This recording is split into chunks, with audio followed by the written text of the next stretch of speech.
Muy bien, miren, vamos a iniciar pues con la lectura del Salmo 55. Este, Creo que si no me equivoco, de una vez gusten anotar, en la próxima semana, que es nuestra última sesión, vamos a trabajar el Salmo 73. Espero que sea un buen salmo para concluir. Salmo 73. Hoy leemos el 55, ¿verdad? Que nos hace pensar con mucha facilidad en, en Jesús, en el proceso de Jesús, en el abandono de Jesús, ¿verdad?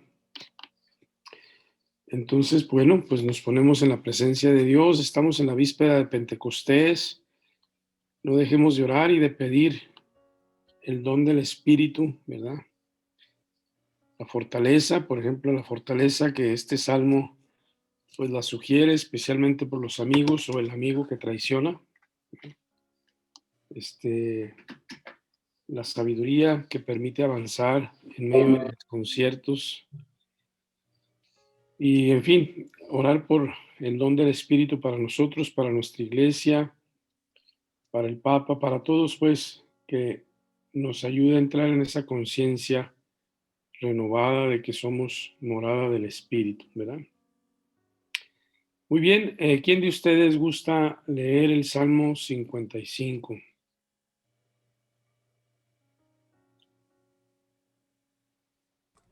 Yo, padre. Sí, por favor, Aaron. Gracias.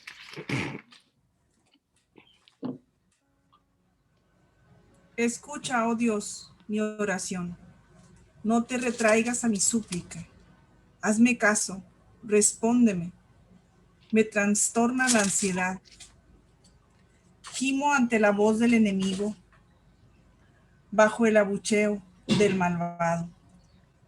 Vierten falsedades sobre mí, me hostigan con saña. Dentro se agita mi corazón, me asaltan pavores de muerte. Miedo y temblor me invaden, un escalofrío me atenaza. Y digo, ojalá tuviera alas como paloma para volar y reposar. Huiría entonces lejos, la estepa sería mi morada. Pronto encontraría refugio contra el viento de la calumnia y el huracán que devora, Señor, y el flujo de sus lenguas. Soy testigo de violencia y altercado en la ciudad. Rondan de día y de noche en torno a sus murallas. Falsedad y mentira hay dentro, insidias dentro de ella. Nunca se ausentan de sus calles la tiranía y el engaño.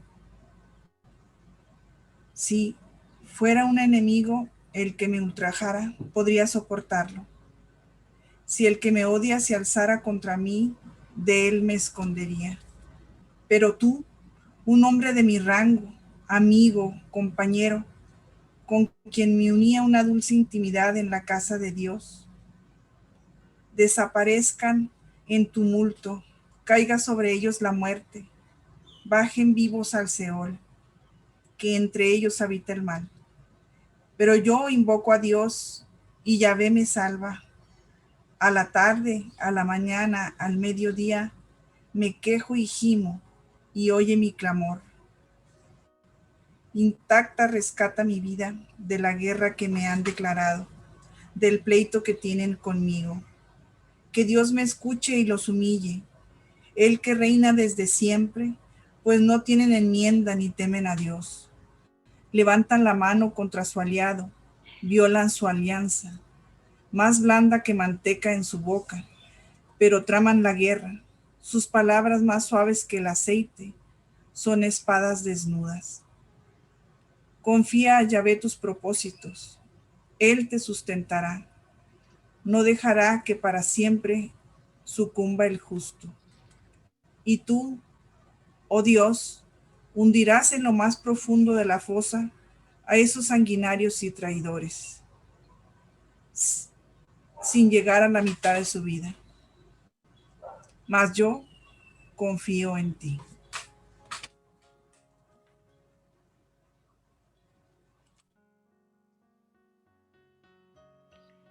Bueno, yo les planteaba una pregunta,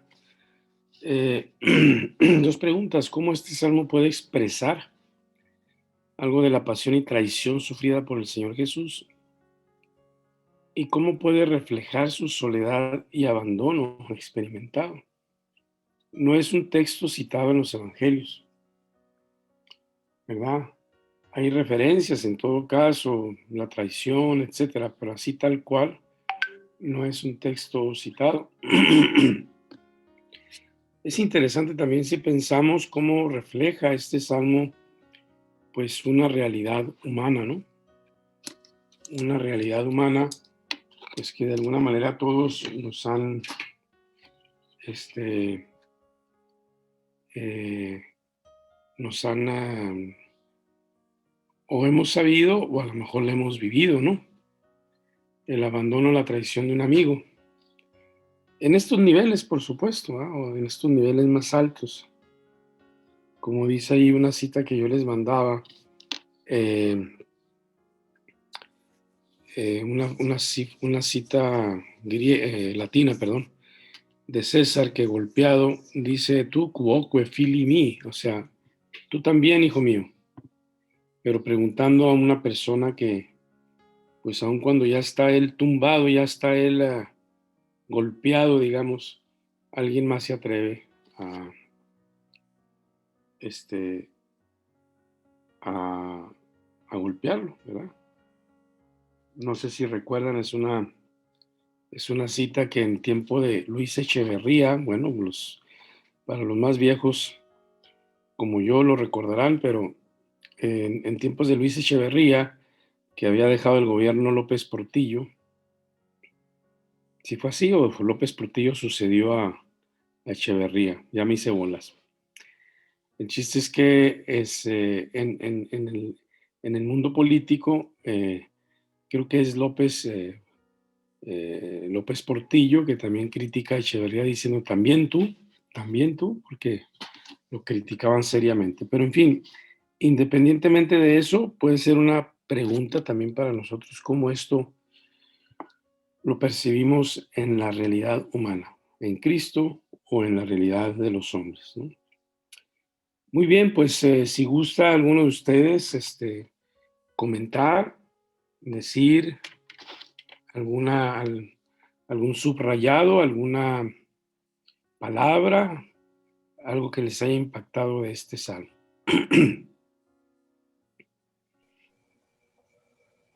Padre, Sí, pues a mí me quedé en los versículos 9, 10 y 11.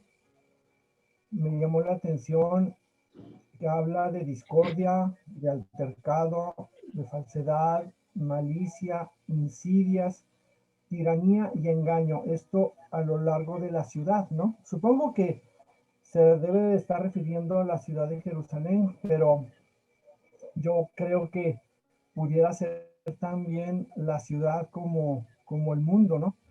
Y hacía una analogía con estos personajes o estas mm, situaciones de la vida que se parecen mucho a lo que estamos viviendo hoy día, ¿no?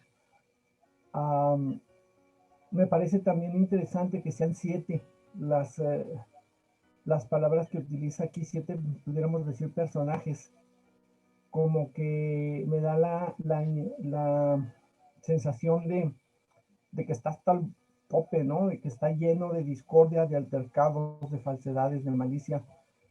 Y, y eso pues nos lleva a una situación difícil y no escapa a la posibilidad de que esa discordia y esa falsedad pues se dé incluso entre amigos, ¿no? Ya ahorita tengo presente la situación que estamos viviendo con los disidentes alemanes, que pues nos toca vivir de cerca una situación en donde viene una ruptura, una separación de, pues de amigos, de hermanos que a final de cuentas, pues caminábamos todos por el mismo lugar y de repente nos salimos, ¿no? Sin embargo, ante esa situación, de todas maneras, eh, se contrarresta. Es interesante cómo dentro del Salmo se contrarrestan esa situación tan difícil, tan negra, tan oscura que se ve, tan llena de tinieblas, con el versículo 22, ¿no? Donde el salmista nos invita a descargar en Yahvé el peso de esas insidias, de esas falsedades, y el Señor nos sustenta. Y pienso yo, eh, quizá no lo vemos, quizá a nosotros no nos toca ver el resultado de ese rompimiento, pero a final de cuentas es algo similar a lo que supongo que vivían los judíos en tiempo de Jesús con el Imperio Romano. No a todos les tocó ver la caída del Imperio Romano o la liberación del pueblo de Roma, pero sin embargo, a los que aún no lo vieron físicamente, en el momento del encuentro con el Señor, pues descargan y llegan a ese mundo ideal, a ese mundo de felicidad, ¿no? Entonces creo que es un ejemplo también que nos puede a nosotros servir. En este caso me siguió la reflexión, me puede servir a mí para, pues para quejarme menos y confiar más y actuar en base a esa confianza, ¿no? Esa fue mi reflexión. Pues sí, es verdad, porque en realidad el salmista, el orante, nos presenta un cuadro devastador con estos versos que tú anotas, Jorge, ¿verdad? Porque además de que se siente circundado, ¿no?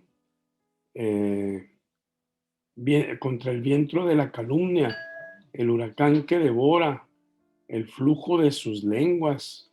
Soy testigo de violencia, altercado en la ciudad, etcétera, falsedad y mentira, insidias, etcétera. Pues está la traición del amigo y de un amigo con quien compartía la intimidad en la fe en la casa de Dios. Y sin embargo, el salmista no concluye así, concluye con esa palabra, mas yo confío en ti. Es sorprendente esto, ¿eh? Porque pues entonces tal vez ahí es donde tengamos que mirar también cómo concluye el autor. Y esa es una de las cosas bellas que yo he ido descubriendo en los salmos. Los salmos nos reflejan tantas realidades humanas tan familiares, de abandono, de desesperación, de frustración, etcétera, gritos. Pero extrañamente o pues de una manera muy bella, los salmos concluyen normalmente con un grito de confianza, de esperanza. Entonces, pues ahí me parece que eso es importante subrayar, ¿verdad? ¿Alguien más gusta compartirnos? Padre, Sí, Alma. ahí con eso que está usted comentando y Jorge, a mí se me hace muy importante donde menciona los tres momentos donde está orando el salmista que dice a la tarde, a la mañana, al mediodía. Es decir, que nos está mostrando una oración continua. Tal vez por eso, después de desahogar todo lo que siente, finalmente termina con esa confianza. O sea que es como una invitación a nosotros a orar sin descansar. Y luego entonces ahí hace mención a Daniel 6:11, que él también lo hace así. Dice que oraba 3 veces al día, se ponía de rodillas para orar y daba gracias a Dios porque su cuarto superior estaba orientado siempre hacia Jerusalén. Entonces, eso a mí me dio una luz de la oración constante. Y luego también me encontré por ahí un comentario muy bonito de San Juan Climaco que comenta los versículos 7 y 9, donde dice, del 7 al 9, donde dice, ojalá tuviera alas como paloma para volar y reposar. Y entonces él hace alusión a esos dos verbos, volar y reposar. Él dice que es como un camino de santidad. Volar es nuestra práctica y reposar es como la contemplación, la humildad, como ya un momento más elevado de nuestra santidad. Entonces se me hizo muy, muy hermoso ese comentario. Tal vez vale la pena recordar la práctica de la iglesia a través de la vida religiosa, a través de la oración permanente, como haces referencia. El verso al que hacía referencia Alba es el verso 18, ¿verdad? A la tarde, yo invoco a Dios y Yahvé me salva. A la tarde, a la mañana, al mediodía, me quejo y gimo y oye mi clamor. Me parece importante este detalle que anotas y me hace pensar, la vida religiosa suele estar distribuida en tiempos, o sea, los días. Entonces, pues tenemos ahí como modelo un texto que ustedes conocen, que es la liturgia de las horas, ¿verdad? Y la liturgia de las horas que habla del oficio, del laudes, de la hora tercia, sexta, novena, de vísperas, de completas. Y de hecho ya se les ha excluido algunas horas que en la antigüedad tenían. Maitines solía ser una hora para rezar muy temprano. Pero entonces en la vida religiosa, especialmente los conventos, hermanas o hermanos, monjes o monjas, pues durante ciertos momentos del día, con horario muy preciso, se congregan en la capilla, se congregan para hacer oración. Y pues a algunos les puede parecer muy aburrido, pero es un carisma en la iglesia, la vida religiosa, la oración. Y entonces es muy interesante la teología de la liturgia de las horas. O sea, tener a Dios como referente permanente, acudir a Dios en diferentes momentos del día, no solamente o sea, la oración de la vida religiosa no tiene, pues claro, tiene algo de personal, pero en realidad es así porque tiene un sentido profundamente eclesial. Pues en nombre de la iglesia, en nombre del pueblo de Dios, presentan su oración de intercesión o su oración al Señor. Y pues es interesante, es una manera de ayudarnos a tener siempre como referente a Dios. O sea, romper el ritmo del trabajo para ir a Dios y no olvidar que es el creador. Romper el ritmo del día y pues nosotros podemos hacerlo así también, aunque ustedes laicos pues tienen a veces un ritmo muy pesado, pero el momento de orar en los alimentos, pues es un momento para recordar que Dios es dueño y señor, que Dios es protagonista, que Dios es, eh, de Dios nos viene todo lo que somos, lo que tenemos, que Dios es el fundamento de la vida, etcétera, ¿no? Y son formas muy sencillas, pero muy concretas para resaltar esto, ¿no? No se diga, pues si hay una necesidad como la que expresa el salmista, ¿no? Entonces, a la tarde, a la mañana, al mediodía. Y a lo mejor esto también nos pueda ayudar a nosotros a revisar eh, si la oración es parte de nuestra experiencia y una oración metódica, ¿verdad? Una oración constante que es parte de nuestro horario, de nuestra disciplina. Esto me parece que es un dato que a considerar. Había un padre jesuita que nos dio ejercicios un tiempo, perdón, y entonces él decía que es muy importante, creo que ya lo había citado yo esto, eh, crear rituales en nuestra vida. Ya los tenemos en realidad. Para muchos, tomar un café en la mañana es un ritual. Para muchos, levantarse a cierta hora y hacer un poco de ejercicio es un ritual.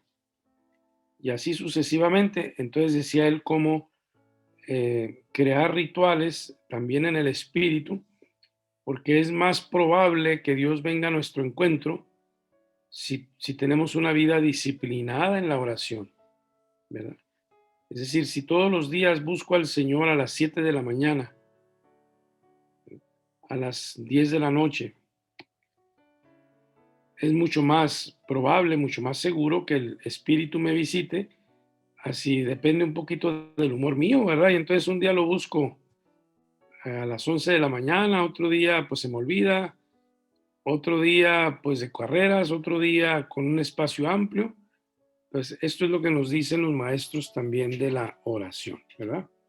Para que lo tengan ustedes presente, no siempre es fácil con ustedes laicos, pero pues yo creo que nos podemos dar a la tarea de que Dios tenga su lugar en nuestras vidas, ¿verdad? Muy bien, gracias, Alba. Ahí está un detalle pues muy importante, ¿verdad? De un ritmo, de una disciplina, ¿no? ¿Alguien más?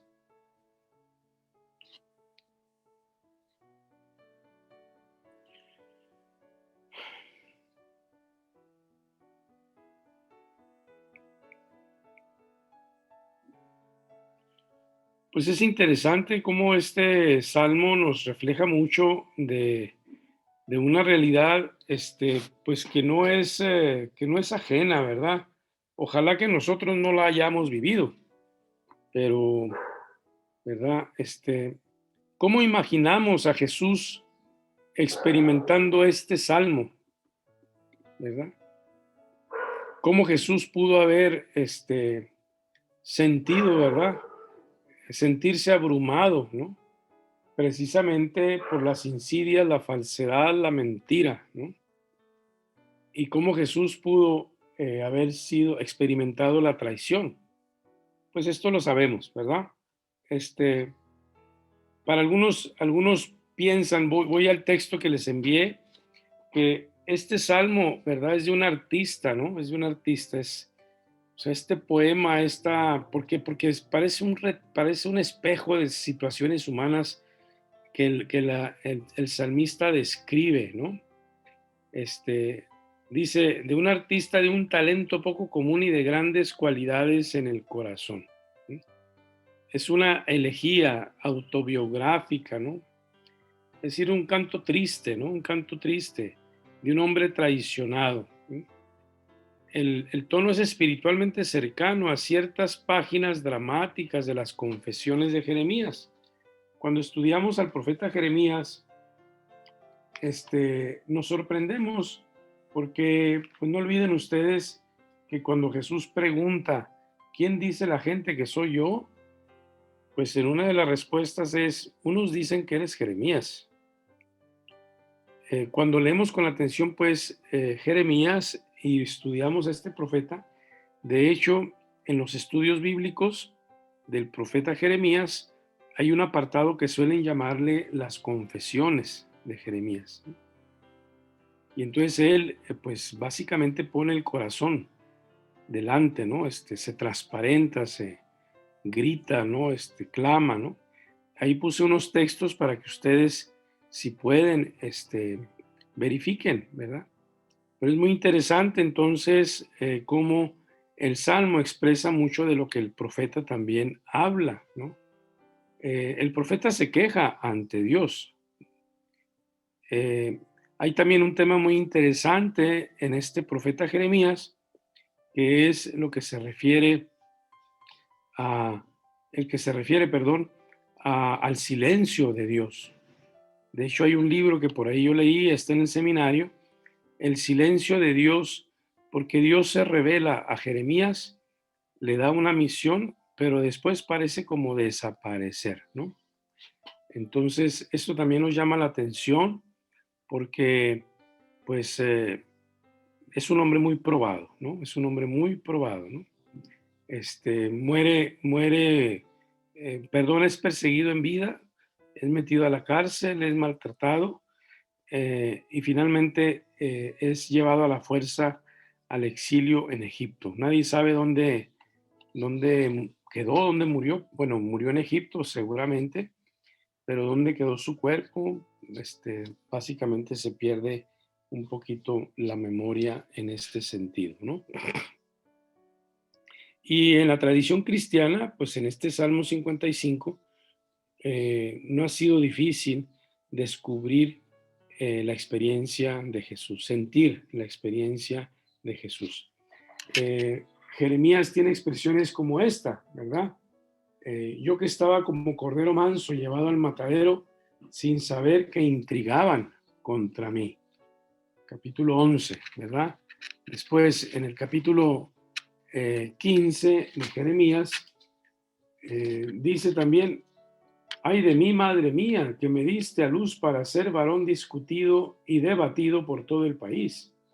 Ni les debo, ni me deben, pero todos me maldicen, ¿verdad?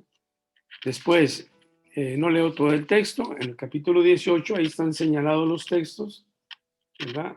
Entonces dijeron los enemigos: venid y tramemos algo contra Jeremías, porque no va a faltarle la ley al sacerdote, el consejo al sabio, ni al poeta la palabra. Venid, irámosle por su propia lengua. Y entonces, ahí está cuando se siente totalmente acorralado.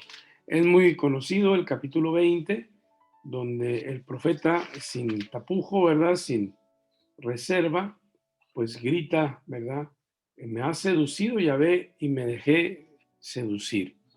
Pero ese término, como habíamos dicho ya en una ocasión, hace más referencia a que el profeta se siente engañado, así como una mujer seducida, que es poseída por un hombre y después la abandona. O sea, mientras la buscaba, entonces era todo halago y todo cercanía. Habiendo conseguido lo que deseaba, el hombre se retira.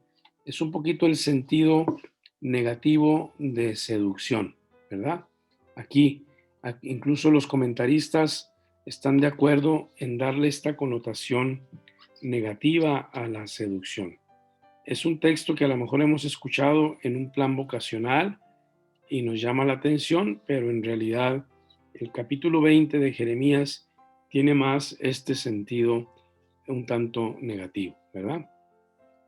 Y como alguien ahorita sugería, creo que Jorge, ¿verdad? En realidad, al autor, al salmista, tiene delante de sí un horizonte grande, abierto, que es la ciudad, ¿no? O sea, toda Jerusalén está envuelta en el mal. Es un poco el sentido, ¿no? Y una vez que sucumbe y se derrumba la única certeza, es decir, la confianza, pues imagínense ustedes, todo se oscurece. Entonces, no es solamente 2, 3, 4 que están contra el salmista, sino es, pues, tristemente la realidad que él percibe, que él encuentra, ¿no? O sea, es compleja la situación, ¿no? Rondan de día y de noche, dice, en torno a sus murallas, falsedad y mentira hay dentro. Verso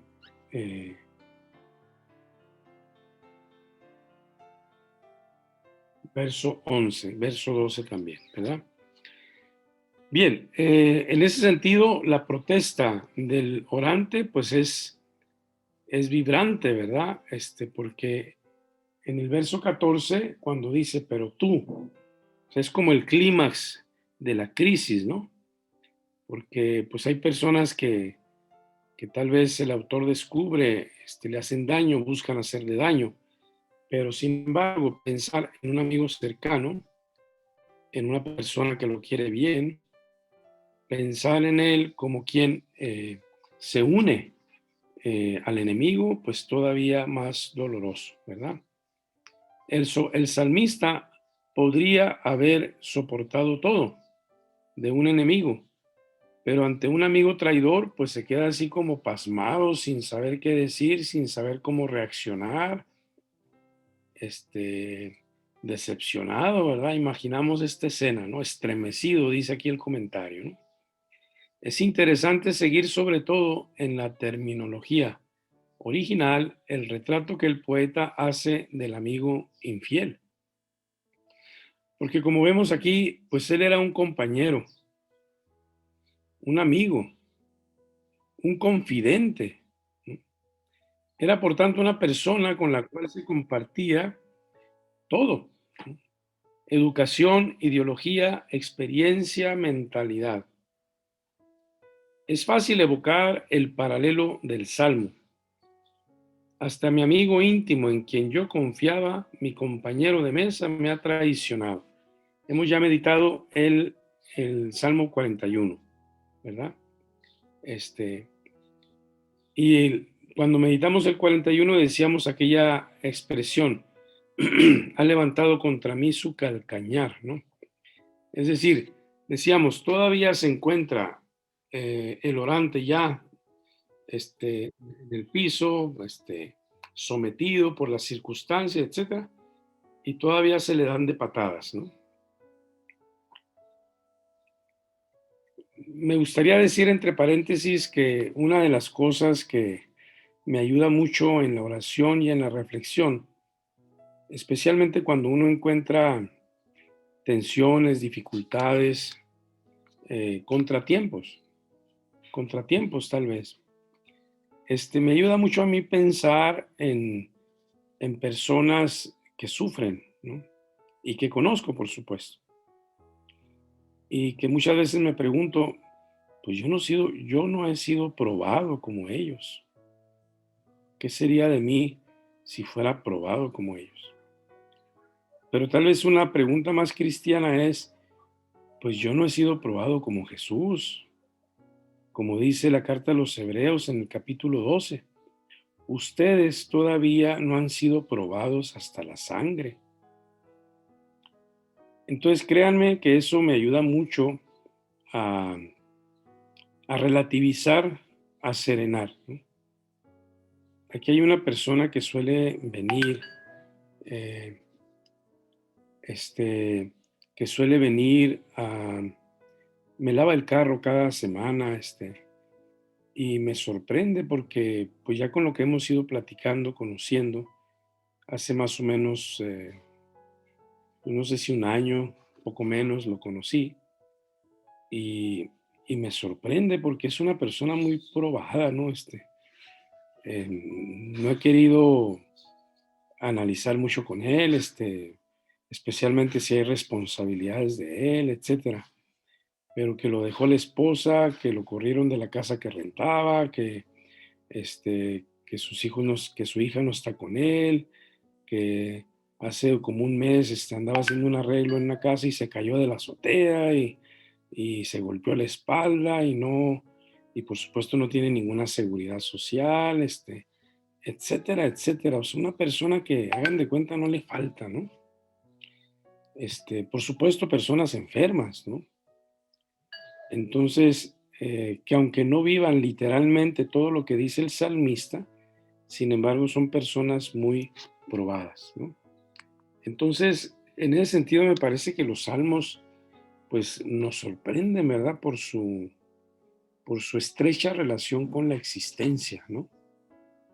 Entonces, a veces nosotros, pues, no quiero decir que no nos debamos de quejar, pero nos quejamos y cuando miramos en torno nuestro, pues nos damos cuenta que hay personas que realmente podrían hacer de este Salmo 55, o del Salmo 22 o del Salmo 41,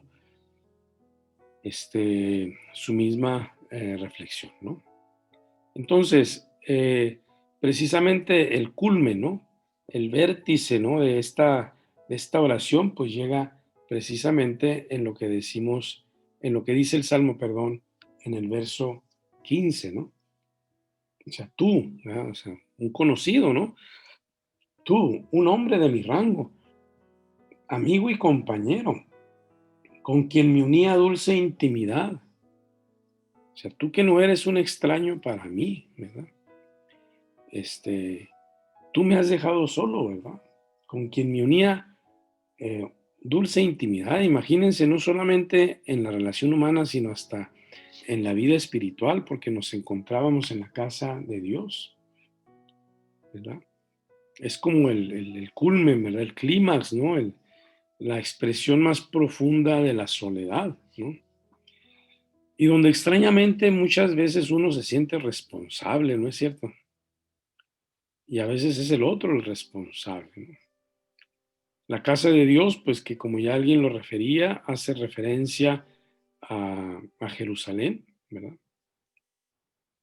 Entonces, sobre esta escena festiva de armonía y de amor ya rotas, el poeta, desilusionado y traicionado, quisiera hacer descender el telón de la nada, o sea, ya que se acabe todo, ¿verdad? Sobre la pureza sagrada del templo ve extenderse la impureza de la traición y de la falsedad, semejante a aquella del Sheol, el lugar de la muerte, la antípoda del templo, ¿no? Desaparezcan en tumulto, caiga sobre ellos la muerte, bajen vivos al Seol, que entre ellos habita el mal. La maldición que anima toda la segunda parte del Salmo está formulada pues en un lenguaje clásico de las imprecaciones y es un modo más bien barroco y oriental, lleno de signos, llenos de colorido verbal, podríamos decir, para expresar el propio desprecio o desdén y confiar la causa al juez supremo. Mejor al final abandonarse en Dios, ¿verdad? Al final abandonarse en Dios. Pero leemos y releemos este salmo y en realidad encontramos una, una situación límite, ¿no? Una situación extrema.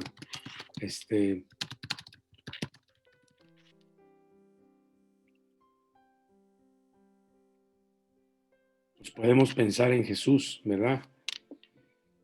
Imagínense Jesús cuando en el capítulo 22 de San Lucas le dice a Pedro, el maligno ha pedido permiso para que tú seas zarandeado. Tú cuando regreses, confirma a tus hermanos, ¿verdad?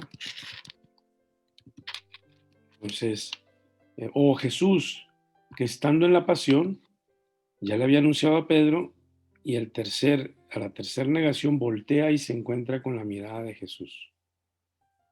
O esa frase del capítulo 14 de San Marcos, ¿verdad? Que con mucha... Pues es una frasecita tan sencilla, pero tan fuerte, porque expresa precisamente esta realidad. El capítulo 14, en el verso 52, ¿verdad?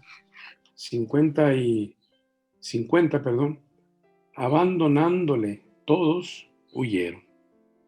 Abandonándole todos huyeron. Y conste que Pedro había dicho, no, Señor, yo voy a ir contigo hasta la muerte, ¿verdad?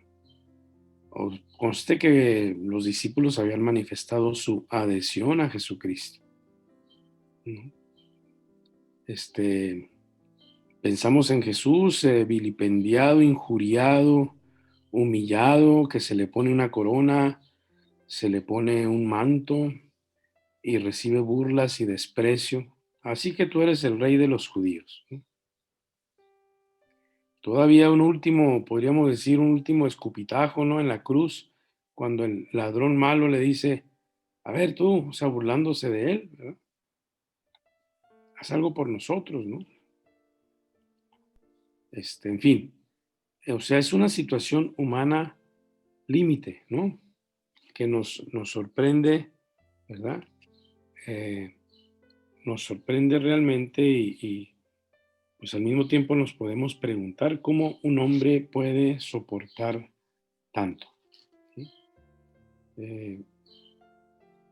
Cualquier hombre se quiebra, ¿no? Cualquier mujer. Y pues hay hombres que han sufrido mucho, mujeres. Cuando uno lee historias de la dictadura en Argentina, en Chile, en Brasil, hay un sacerdote que murió en los 70s, creo, Tito de Alencar, que fue torturado y de una manera tan fina, tan científica, que el torturador le decía que se iba a quedar dentro de él con su voz y al final aquel hombre ya no, era un sacerdote, ya no soportó, se suicidó, ¿no? O sea, situaciones humanas impresionantes, ¿no? Lo que hoy vemos en Israel y Palestina, especialmente que es una guerra fratricida, ¿no? Porque pues hay situaciones ahí de historia común, ¿no? Entonces, pues vean ustedes, esto nos hace pensar y recordar, ¿verdad? En, en, en personas muy, muy sufridas, ¿no? Que uno se pregunta de dónde podrán encontrar su fortaleza, ¿no? Entonces, por eso el poeta, el salmista, quisiera hacer descender el telón de la nada, ¿no? Y la maldición, pues, que anima al final, la segunda parte, está formulada, como decíamos, en lenguaje clásico de imprecaciones, ¿no? Él, pues, finalmente se abandona a Dios como juez supremo, ¿verdad? Y me llamó mucho la atención la expresión que tenemos en el Salmo, en el verso 21 y 22. Levantan la mano contra su aliado, violan su alianza, más blanda que manteca es su boca, pero traman la guerra. Sus palabras más suaves que el aceite son espadas desnudas. O sea, por una parte, con palabra dicen una cosa, pero en el fondo es para asestar un golpe después, ¿no? Como una espada desnuda. Pero la expresión, como decimos aquí, de con manteca, o sea, como muy suave, muy resbalosa, muy fluida, podríamos decir. No sé qué otra sinónimo podemos utilizar, pero la expresión me parece muy, muy plástica, muy reveladora, ¿no? Y sabemos que hay personas que existen así, con un lenguaje doble, con un lenguaje muy suave, con un vocabulario, con un léxico, pero que en el fondo no es verdad, ¿no? Padre, hay Sí, un, hay un, hay una cosa que me llama a mí la atención, tanto en el versículo 16, donde habla sobre la muerte, y luego también en el 24, dice, sin llegar a la mitad de sus días, está pidiendo el salmista que se mueran. Entonces, hay un comentario en la Biblia de Jerusalén que dice que la muerte prematura es como el castigo del malvado. Y eso me hace pensar a mí que entonces, pues, mucho ojo, ¿verdad? Que ojalá mi muerte no sea prematura, sino como la gente que llega a su misión cumplida, que los vemos morir en paz, que los vemos incluso morir rodeados de sus hijos, en una muerte santa. Entonces, o sea, que también la muerte prematura nos tiene que hacer pensar que ojalá que no sea así la nuestra. bueno, sí, me parece buena el pensamiento. Nada más recuerda, Alba, que en la antigüedad, en toda esa visión, doctrina de la retribución, pues era muy común que precisamente un signo del premio a una vida santa, a una vida recta, pues era muchos días, ¿verdad? Y consecuentemente una muerte temprana, pues podía ser consecuencia de, de pecado, ¿verdad? De pecado. Un dato chusco, un dato, perdón, más que chusco, un dato que revela esto, pues es muy interesante porque, como ya decíamos la vez pasada, de los reyes, eh, en la monarquía, que tenemos unos 40, decíamos que, yo les decía que apenas podríamos rescatar dos reyes en la monarquía dividida, Ezequías y Josías. Entonces, según el libro de Reyes, Josías pues muere muy temprano, creo que tenía unos 40 años, ¿no? Y a causa en realidad de una imprudencia, de acuerdo con la historia, sale al encuentro de un faraón, de un rey egipcio, Neco, y entonces lo encuentra ahí en el pasaje de Megiddo y ahí pues muere tempranamente. Entonces, sin embargo, Manasés, que fue un sanguinario, vivió muchos años. Entonces, cuando ustedes leen, fíjense ustedes, cuando ustedes leen la historia de Crónicas, pues es muy interesante, ¿verdad? Pero claro que hay que leerlo con cuidado, digamos, con atención, porque la historia de Crónicas tiene detrás bastante toda esta visión de la retribución. Entonces, pues afirma que Josías murió temprano, pues seguramente a causa de una desobediencia, siendo que el libro de Reyes nos lo presenta pues como un santo, ¿no? Y curiosamente a Manasés, que el libro de Reyes no dice nada, le inventa una conversión última, ¿no? Antes de que muera, ¿no? Y esto para justificar precisamente pues toda esta visión de la retribución. No se olviden ustedes que los autores bíblicos pues, no tienen reservas para manejar la historia y manejar los hechos, pues muchas veces desde la perspectiva de su pensamiento, ¿no?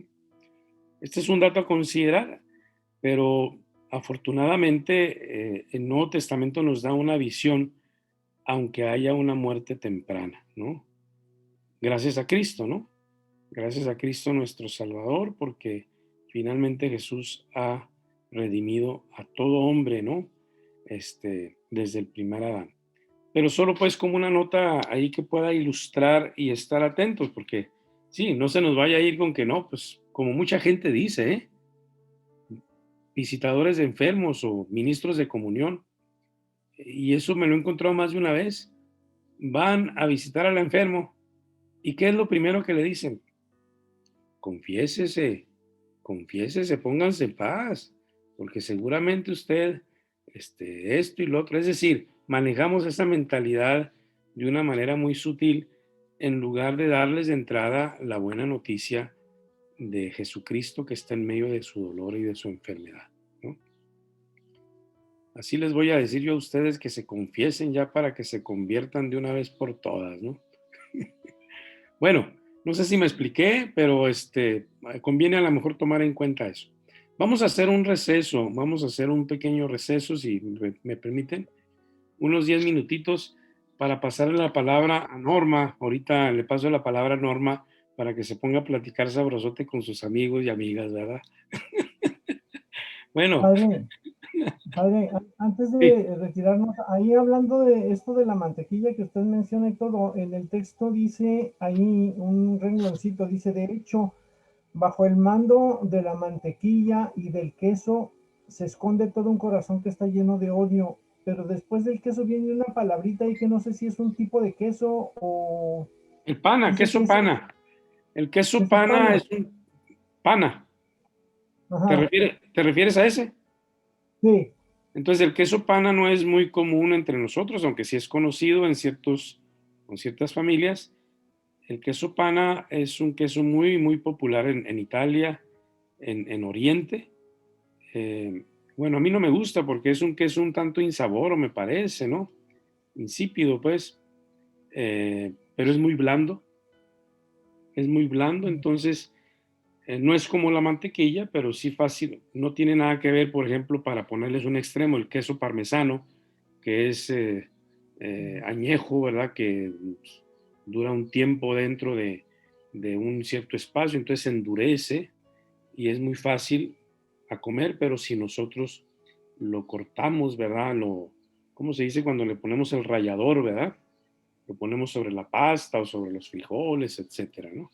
Pero el queso pana es un queso fresco, es un queso blanco, ¿verdad?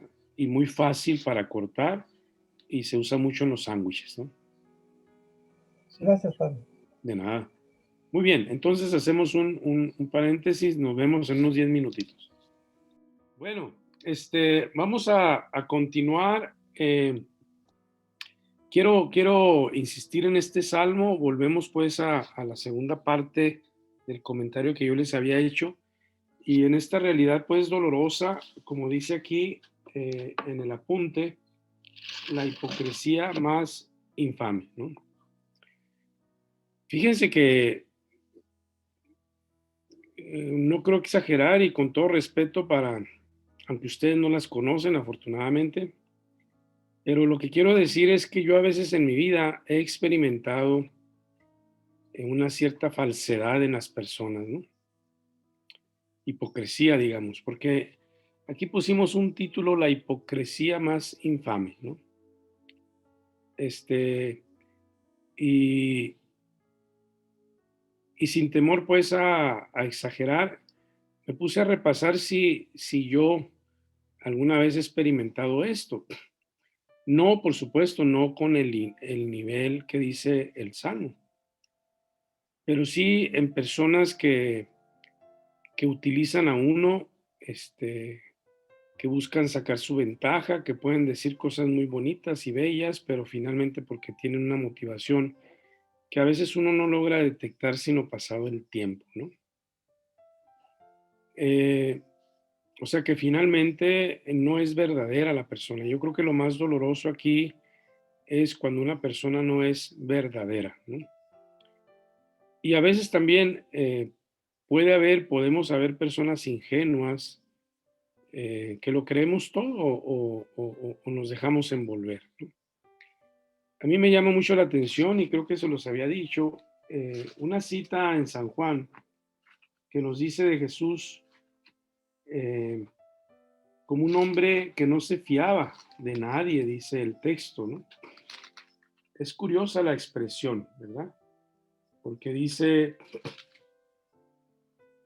si me permiten, es en el capítulo 2 de San Juan, eh, dice, mientras estuvo en Jerusalén, capítulo 2, verso 23, al final del capítulo, mientras estuvo en Jerusalén por la fiesta de la Pascua, muchos creyeron en su nombre al ver los signos que realizaba. Pero Jesús no se confiaba a ellos porque los conocía a todos y no tenía necesidad de que se le diera testimonio acerca de los hombres, pues él conocía lo que hay en el hombre. No se confiaba a ellos y él conocía lo que hay en el hombre, ¿no? Entonces, pues una de las cosas que yo he reflexionado mucho es que, de hecho, a veces hemos discutido, platicado con compañeros que nos conocemos y a veces me han dicho o criticado de que uno es muy confiado, ¿no? En las personas. Y yo me he atrevido a decir que prefiero confiar en las personas que desconfiar, porque conozco personas que son muy desconfiadas, ¿no? No confían ni de su sombra, ¿no? Si se pudiera decir así, ¿no? Entonces, me llama la atención a este texto porque Jesús, pues me parece como el hombre íntegro, equilibrado, que logra situarse ante la vida con realismo. Y entonces, pues no se puede confiar de todos, ¿no? Y aquí dice, no confiaba en los hombres, ¿no? Sin embargo, sabemos que confía en sus apóstoles, ¿no? No confiaba en los hombres, pero sin embargo, a Judas lo acompaña hasta el final, ¿no? Y así podemos encontrar muchos ejemplos, ¿no? Yo creo que la vida nos puede ayudar a enseñar a situarnos adecuadamente ante las personas, no creernos todo, pero estar abiertos siempre, ¿no? Como dice el Evangelio, ser astutos como serpientes, mansos como palomas. ¿Cómo combinar estas dos dimensiones que son, parecen contradictorias, ¿no? Entonces, pues ahí en todo caso, somos invitados a situarnos con realismo, con lucidez, con sabiduría, ¿no? Y también con humildad, pues aceptar si la vida nos ha dado un golpe de este tipo, ¿no? Porque, Padre, sí, estoy releyendo el libro de Furto J. Shen, El drama de la pasión, y pone un proverbio que, bueno, pues ahorita queda muy bien, y dice así: las serpientes se esconden en la hierba, la gente detrás de sus mentiras. Sí, sí, y a veces nos pueden sorprender las personas, ¿no? Que por diferentes razones, a veces es mala voluntad, a veces son motivaciones equivocadas, a veces son necesidades, ¿no? O sea, una persona tiene un interés económico, le ofrecen algún interés, o, en fin. Sí, o sea, las serpientes se esconden entre las, ¿qué dijo Nietzsche? Entre la hierba. Hierba. Y las personas en las mentiras, ¿no? Entonces, una persona que no es verdadera. Por eso, si lo veo desde otra perspectiva, para mí una exigencia que me plantea este salmo es ser un hombre verdadero, ¿verdad? Ser un hombre verdadero. Y prefiero, ¿verdad?, cultivar eso. La verdad los hará libres, dice Jesús, ¿no? Entonces, aprender a decir la verdad, aprender a vivir en la verdad, este, aunque pues no es raro que muchos de nosotros buscamos siempre estar bien con todos, pero no se puede, ¿verdad? No se puede, ¿no? Entonces, ¿cómo ayudarnos a entrar en esta, en este valor que a contraluz nos da el Salmo? Si hay gente, que aunque sea amiga, puede traicionar, pues yo, ¿cómo puedo ser un hombre verdadero, ser un hombre noble, ser un hombre leal, ser un hombre fiel, ¿no? Especialmente con aquellas personas que como sacerdote están a mi cuidado o que pues hay la oportunidad de vivir en un clima de amistad, etcétera, ¿no? Y ante todo la experiencia del abandono con Dios, ¿no? Confía a Yahvé tu peso, ¿no? Él te sustentará. Yo confío en Yahvé, ¿no? Entonces está esta otra cara que ya como Nitza lo ha dicho, se puede resumir en ese proverbio, ¿no? Esto nos da cuenta de cómo el Salmo nos habla de una experiencia pues muy, muy concreta, ¿no? Muy sentida, ¿no? Y que a veces podemos encontrar en otras partes, como es la experiencia, decíamos, de Jeremías, ¿no? También aquí es interesante el papel de la boca, ¿no? La función de la boca, como dice el comentario. El símbolo central en el caso considerado por el Salmo, que es la calumnia, ¿no? Y la calumnia se realiza, se ejerce con la boca, ¿no? La lengua, ¿no? Y como la lengua, o sea, me he encontrado personas que a lo mejor pueden ser inconscientes del mal que hacen, pero hay personas que se saben que tienen una fragilidad con la lengua y después se arrepienten. Cuando menos piensan ya han dicho una cantidad de cosas, ¿no? Entonces ahí es importante, ¿no? Lo que decíamos entonces aquí, la boca, la imagen de untar, ¿no? Decía un padre que ya murió, el padre Daniel, y que usaba mucho esta imagen, ¿no? O sea, que a veces el untar eh, manteca puede ser una manera eh, metafórica de decir, no estás así como decimos, solemos decir entre nosotros, barbeando, ¿no? Barbeando, le estamos halagando demasiado a una persona, ¿no? Entonces ahí está, ¿no? La boca, está el hecho de untar, ¿no? Y pues una última cosa, este comentario, como el autor tiene la tentación de huir, como dice, como dice el verso 7, ¿no? Ojalá tuvieras alas como paloma para volar y reposar. Allí alguno de ustedes, alguna lo decía en un tono más positivo, pero el comentario también dice, bueno, tiene la tentación de huir, pero finalmente decide permanecer, ¿verdad? Y confiar en Dios, ¿no? Confiar en Dios, ¿no? Esto me parece pues importante, ¿no? Eh, Pasamos a la segunda parte de este comentario, que es el comentario del padre El Shekel, que por cierto yo los invito, yo no quise extenderme normalmente, ya que estamos concluyendo nuestro curso, yo no quise extenderme normalmente en el comentario del Salmo, siempre tratando de respetar una estructura que yo sugerí tal vez de una manera implícita, y que era en la primera hora comentar el Salmo y en la segunda hora avanzar en el comentario que tenemos de nuestro libro texto, ¿no? Pero en realidad se dieron ustedes cuenta que, como lo hicimos el sábado pasado, que un salmo, pues basta para darnos materia para todas las 2 horas, ¿verdad?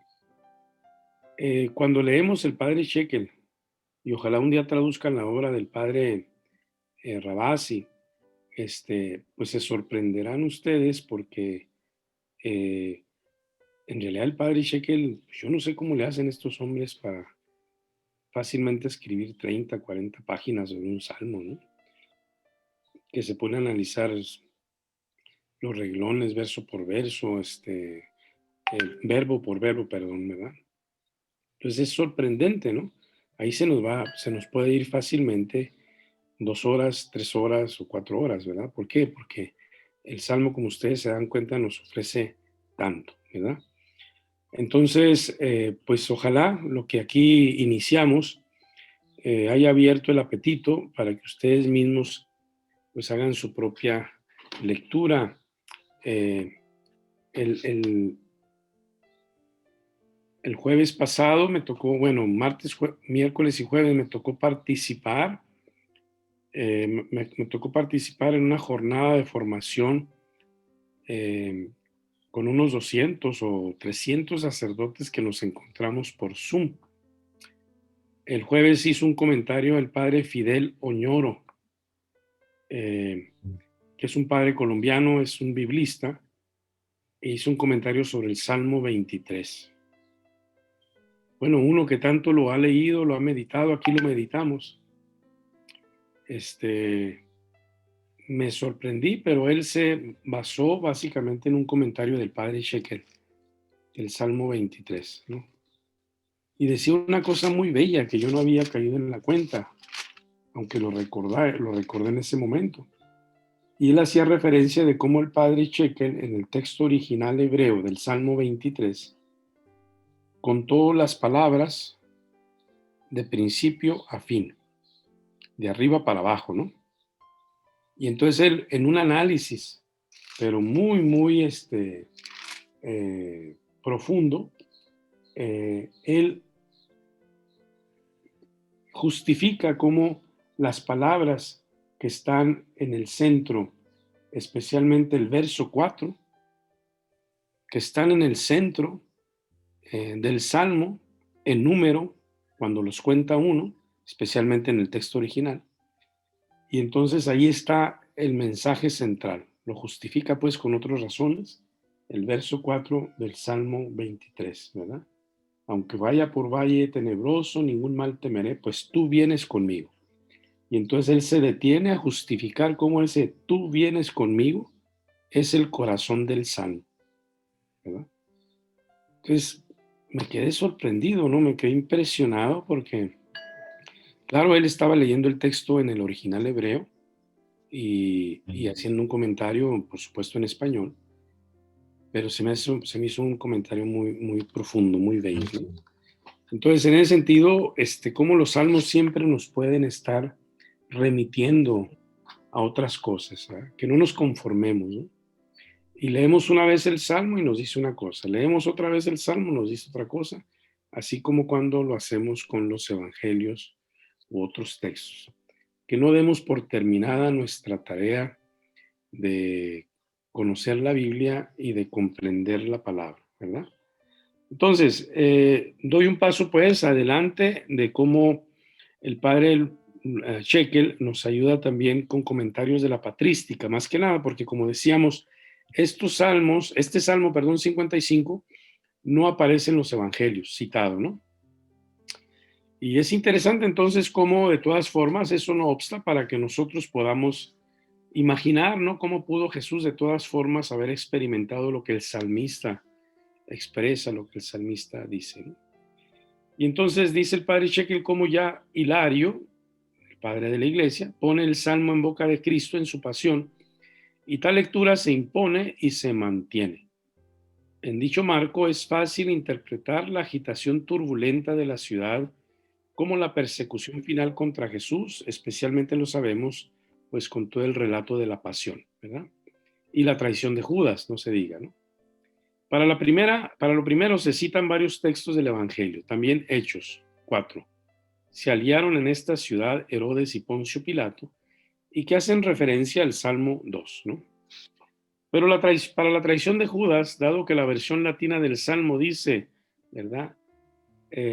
Bueno, se cita en latín, dulces, capiebam chivos, se citan entre otras, entonces hace referencia a la traición en la mesa, ¿no?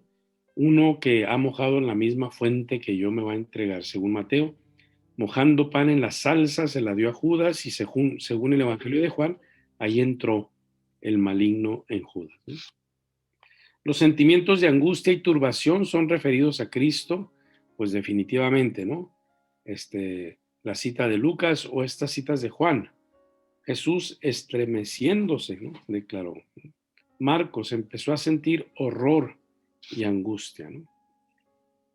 De la lectura cristológica se puede pasar a escuchar el salmo pronunciado por el cristiano, ¿no? Que finalmente, pues yo creo que no será difícil si nosotros rezamos los salmos, ¿no? Representante de esta lectura puede ser Gregorio de Niza, del que sobresalen algunas frases, ¿no? Sobre la ciudad y la paloma. Habitantes perversos de la ciudad del mal son iniquidad y discordia, injusticia y fraude. Y el peor de todos, la hipocresía que simula concordia y amor. Pero el juez despachará contra ellos los invasores que merecen, la muerte, la bajada al reino de los muertos. Pero yo confío en ti. Esa es la palabra que vence a la ciudad del mal. Es un bonito resumen del abandono del orante, ¿no? Pase lo que pase, Señor, yo confío en ti, ¿verdad? Como decíamos con el salmo de la semana pasada, ¿no? Tu amor es más grande que la muerte, ¿no? Subrayen un verso, una frase, vamos haciendo, yo les recomiendo, ¿no? Vamos haciendo de los salmos las palabras que salen de nuestra boca, ¿verdad? Jaculatorias, súplicas, en momentos que nos ayuden. Ya les he recomendado un libro del padre, que se me escapa su nombre, pero ¿se acuerdan ustedes de ese librito donde aparecen los salmos en diferentes circunstancias, ¿no? Etcétera, ¿no? Hagamos del salmo nuestra palabra, ¿no? Eso puede ser realmente una riqueza a cultivar, ¿no? Entonces, finalmente el salmista nos hace ver cómo el curso entero de su vida está confiado a él, mas yo confío en ti, ¿verdad? Mas yo confío en ti, ¿no? Tarde, mañana, mediodía, siempre, ¿no? Como decía Alba con el versito que citamos 18, ¿no? Siempre confío en ti, ¿no? Varios padres refieren las alas de paloma a la contemplación.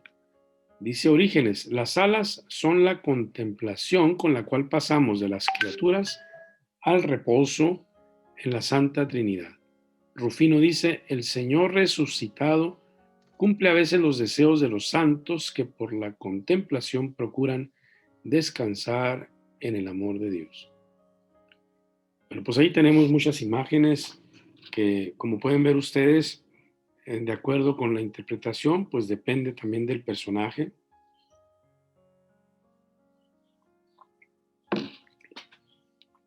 Para uno puede ser el verso 7, pues la tentación de salir huyendo, ¿no? Que por cierto, déjenme también decirles que a mí personalmente me tocó mucho porque a veces es una experiencia muy personal, yo creo que en más de uno. El Salmo 3 dice, me trastorna la ansiedad. Y el verso 5 dice, dentro se agita mi corazón, me asaltan pavores de muerte. Entonces yo pensaba cómo a veces el miedo, la ansiedad nos hace perder la perspectiva, nos hace no ver ciertas cosas, nos hace ver otras cosas. El miedo es mal consejero, ¿verdad? Por eso no hay como serenarse siempre, ¿no? Pero si agita mi corazón, ¿quién de nosotros no se ha sentido agitado? ¿Quién de nosotros no ha experimentado la ansiedad, ¿no? me trastorna la ansiedad, ¿no? Muy bien, pues a propósito de esta última parte, yo quiero hacer una referencia breve a lo que nos dice nuestro autor en la página 53, ¿no? Es una breve referencia en la última parte de la vida de Jesús, Jesús en la cruz. Estoy en el texto, nuestro texto base que yo les sugerí, ¿verdad? Desde un principio. Y bueno, todos estamos familiarizados con las 7 palabras. Es una devoción muy popular, de religiosidad popular, incluso de la Semana Santa. Pues de estas 7 palabras, 3 proceden de alguna frase o referencia a los salmos, ¿no? Si alguien gusta ver de una manera más detallada, en páginas 53 a 56, pero ahí podemos encontrar estas 7 palabras, ¿no? Una primera, Dios mío, ¿por qué me has abandonado? ¿No? Ya vimos el Salmo 22, ¿no? Segunda, Padre, perdónales que no saben lo que hacen, en Lucas 23, 34. ¿No? La tercera palabra, te lo aseguro, hoy estarás conmigo en el paraíso, la palabra de Jesús al buen ladrón. Cuarta, Padre, en tus manos encomiendo mi espíritu, del Salmo 31. ¿No? Quinta, mujer, ese es tu hijo, esa es tu madre, ¿no? Las palabras de Juan a Juan el discípulo. Sexta, tengo sed. Y séptima, todo está terminado, todo está consumado, ¿no? Bueno, de estas 7 palabras, ustedes podrán acudir al texto en la página 53. Solo 3 son fórmulas sacadas de los salmos, ¿no? Y por eso el autor entonces hace referencia a estas 3, ¿verdad? Una de ellas se refiere, ¿verdad?, al salmo, tengo sed, ¿verdad? La palabra tengo sed. Entre esta última palabra de Jesús y su muerte después de un fuerte grito, Mateo y Marcos insertan la escena en que alguien le da de beber. Si recuerdan, esto lo meditamos ya con otros salmos, porque le dan de beber vinagre, ¿no? Que era algo que se utilizaba como para hacerlos reaccionar en el último momento, ¿no? En Juan, esta escena situada antes de la palabra final de Jesús, todo está consumado, terminado. Está algo más elaborada y puesta explícitamente en relación con la Escritura. Entonces, esta afirmación, tengo sed, no es propiamente una cita, ¿no? Ya que esta fórmula no se encuentra al pie de la letra en ningún salmo. Tal vez hace referencia a la escena, pues, donde Jesús finalmente se encuentra abandonado, ¿no? En los Salmos 22 y 69, que son salmos que nosotros leímos y meditamos a lo largo de estos meses, hablan de la sed como uno de los sufrimientos del justo perseguido. Pero, pues, podemos entender, no hacen referencia literalmente, pues, a un salmo, sino la experiencia de sed, pues, de aquel que está condenado a muerte, ¿no? Como lo dicen, lo encontramos en los Salmos 22 y 69. Y finalmente, tenemos ahí también, Dios mío, ¿por qué me has abandonado? ¿No? Nos detuvimos bastante cuando leímos el Salmo 22, que fue uno de los primeros, ¿verdad? Uno de los primeros en la cuarta semana. Leímos el Salmo 22, lo meditamos. Es un salmo que de hecho así inicia, ¿no? Y pues vale la pena recordar algo que dijimos entonces, porque el Salmo 22 nos plantea algo pues muy incómodo para la teología, para la cristología. O sea, ¿qué significan esas palabras puestas en boca de Jesús? O si Jesús las dijo. ¿Dudó Jesús del Padre? Algunos piensan, pues aquí hay una discusión muy amplia, es un tema en la cristología, ¿no? Pero vale la pena considerar las dos opiniones que aparecen aquí, porque para algunos es un momento de crisis muy doloroso eh, que contemplamos en Jesús y que es como experimentar de una manera muy profunda, ¿no? El fracaso de una misión, ¿no? O sea, Jesús se siente abandonado por Dios y esto le parece pues que pone en crisis lo que había dicho de Dios, ¿verdad? Lo había predicado toda su vida como un padre bondadoso, como un padre fiel, solidario, cercano. Y pues vean ustedes, nos encontramos con esta expresión, ¿verdad? Pero hay una segunda opinión que a lo mejor es la que debemos de conservar entre nosotros, y es la de algunos que afirman que Jesús, si dijo estas palabras, pues no necesariamente dijo solo la entrada o el primer verso, los primeros versos, sino en todo caso Jesús reza todo el salmo. Y como ya lo vimos, cuando leemos todo el salmo, pues el salmo no se queda solamente en la primera parte, que es la experiencia de abandono, sino la segunda parte nos habla precisamente de un hombre que se abandona en Dios y que confía profundamente en lo que Dios es, ¿no? Eh, yo contaré tu fama a mis hermanos, estoy en el Salmo 22, reunido en asamblea y te alabaré, ¿verdad? Los que estáis por Yahvé, alabadlo, estirpe de Jacob, respetadlo, temedlo, estirpe de Israel, porque él no desprecia ni le da asco la desgracia del desgraciado. El salmista tiene una expresión muy fuerte porque se compara a un gusano, ¿verdad? Yo en cambio soy gusano, no hombre. Soy afrenta del vulgo, asco del pueblo. Y a Dios nos lo presenta como a quien no le da asco nadie, ¿no? Dios no le oculta su rostro, le escucha cuando lo invoca. Tú inspiras mi alabanza, ¿verdad? Entonces, el Salmo sí inicia así, su primer verso es ese: Dios mío, ¿por qué me has abandonado? Pero así como lo leemos en el Salmo de hoy, el Salmo 55, el Salmo no solamente, no tanto refleja amargura, sino refleja la confianza y el abandono en Dios. Y por eso, pues es bueno también citar el Salmo 31, de donde, eh, también lo leímos este Salmo, ¿verdad? Y ahí hay esa frase muy, muy bella, muy profunda: en tus manos entrego mi espíritu, ¿no? Abandono mi espíritu, ¿no?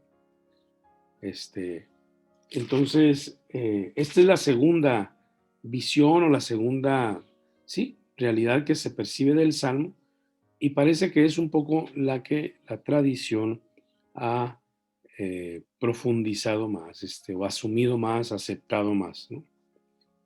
Sí puede ser que, por supuesto, y a mí me ha ayudado mucho pensar que Jesús, con esta experiencia de abandono, quiere abrazar en realidad a toda la humanidad sufriente, ¿no? A los crucificados del mundo, a los abandonados en el mundo. Eh, Tal vez Jesús mismo hizo un camino de fe, ¿por qué no? Eso lo dice la carta a los Hebreos. Él es el que inicia y consuma la fe. Entonces, pues nos damos cuenta que Jesús también ha hecho un proceso de fe, ¿no? Dios se le va revelando también al Hijo, ¿no? En esa humanidad que quiso asumir también con nosotros, ¿no? Entonces tenemos que de las 7 palabras, solo 3 palabras reflejan de alguna manera un salmo, no literalmente, porque la expresión tengo sed no es propiamente una expresión de un salmo, hace referencia a cómo el Salmo 22 y 69 nos hablan del siervo sufriente, pues que se queda ahí precisamente en una situación dolorosa. Mi garganta está seca, ¿no? La lengua se me pega al paladar, etcétera, ¿no? Y la última parte, la tercera palabra, Dios mío, ¿por qué me has abandonado? ¿No? Pues son dos palabras que encontramos básicamente en estos Salmos 22, 69, 31.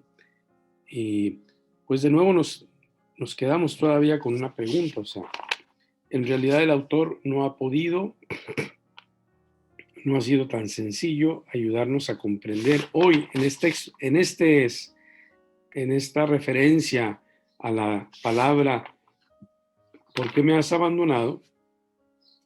Dice cómo esta palabra probablemente pueda ser muy cercana a lo que Jesús pudo expresar, ¿no? Pero como ustedes han visto, en realidad tantas veces lo que dice Jesús en el Evangelio es en gran medida la expresión de la visión del teólogo evangelista que nos quiere comunicar una verdad sobre Jesucristo. Bueno, con esto quiero concluir. No sé si hay algún comentario.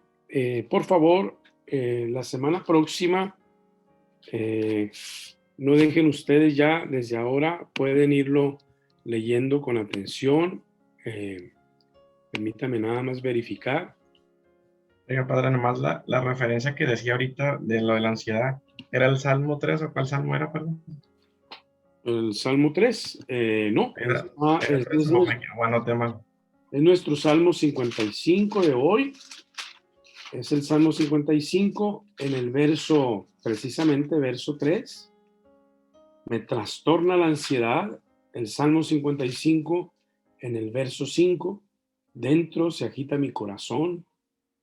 Me asaltan pavores de muerte. Miedo y temblor me invaden. Pero es el Salmo que meditamos hoy, Carlos.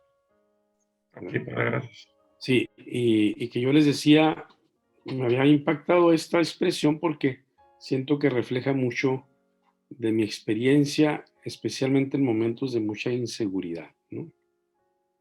Entonces, la semana próxima, que es nuestra última encuentro, por favor, asómense al Salmo 73, ¿verdad? Es un salmo, el 63, el 73, se me hacen textos muy bonitos, especialmente por una de sus partes, en el 73, pues si el Salmo 63 nos dice, tu amor es más grande que la vida, el Salmo 73 en el verso 25 dice, estando contigo no encuentro gusto en la tierra, ¿no? Preferible pues, mejor estar contigo, se me olvida todo, ¿no? Podríamos decir. Este es el salmo que meditaremos la semana próxima, para que por favor lo puedan ir leyendo ya desde ahora, meditarlo y ojalá irlo asimilando, ¿no? ¿Perdón, el 73, padre, o el 63? 7.3. 7.3. El 6.3 ya lo meditamos. ¿Sí? Sí. ¿Alguien más? Bueno, no, nada más por último un comentario con lo que referían al trastorno y a la ansiedad. Hablando de gente que sufre en este salmo, de los casos que me ha tocado de cerca, ¿verdad? Por ejemplo, el sufrimiento yo creo que muchas veces se deriva de un trastorno en la mente, no es muy fácil superar eso. Por ejemplo, me ha tocado pues un caso de suicidio y esa persona tenía un problema precisamente de desajuste, usted sabe que hay una enfermedad que es la depresión y que no es fácil decir, pues no te deprimas, eso requiere de tratamiento y demás, ¿verdad?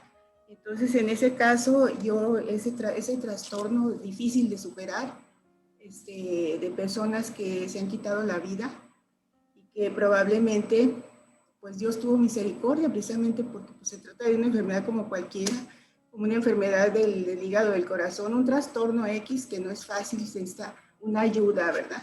Nada más, y eso es en el caso de esas personas que sufren tanto. Es muy difícil superar eso.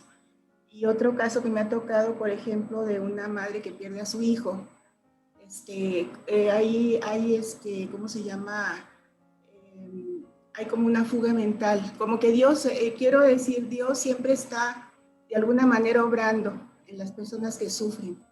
Dios está de alguna manera, la persona tiene muchos recursos para superar todo eso.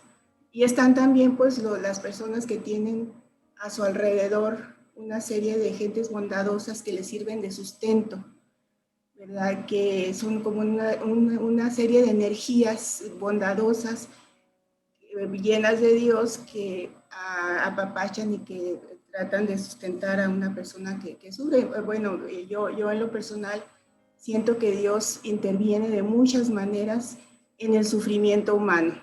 Es todo, Padre. Gracias, cómo no. Gracias por su aportación. ¿Alguien más?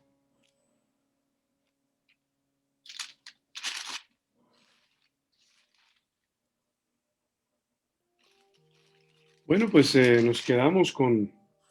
los invito a quedarnos con esa convicción última, ¿no? Del salmista. Pero yo confío en ti. Yo confío en ti. Pase lo que pase, ¿no? Y el verso 23 decía, confía a Yahvé tu peso, lo que tú cargas, ¿no? Entonces, que esto nos ayude pues a seguir adelante. Muchas gracias. Espero que todo esto pues más que ilustrarnos, nos adentre en el misterio de la fe, nos ayude, ¿verdad? Agradezco a Dios esta oportunidad que me ha dado de compartir con ustedes este encuentro porque ya en un año hemos entrado en los salmos y a mí personalmente me ha ayudado muchísimo entrar pues en la reflexión, en la contemplación, en el aprendizaje, digamos también, de lo que es este bello libro de los salmos, ¿verdad? Nos vemos pues el próximo sábado, es el último encuentro, ¿verdad? Y lean con atención Salmo 73. Nos vemos pues, ¿sí? Gracias.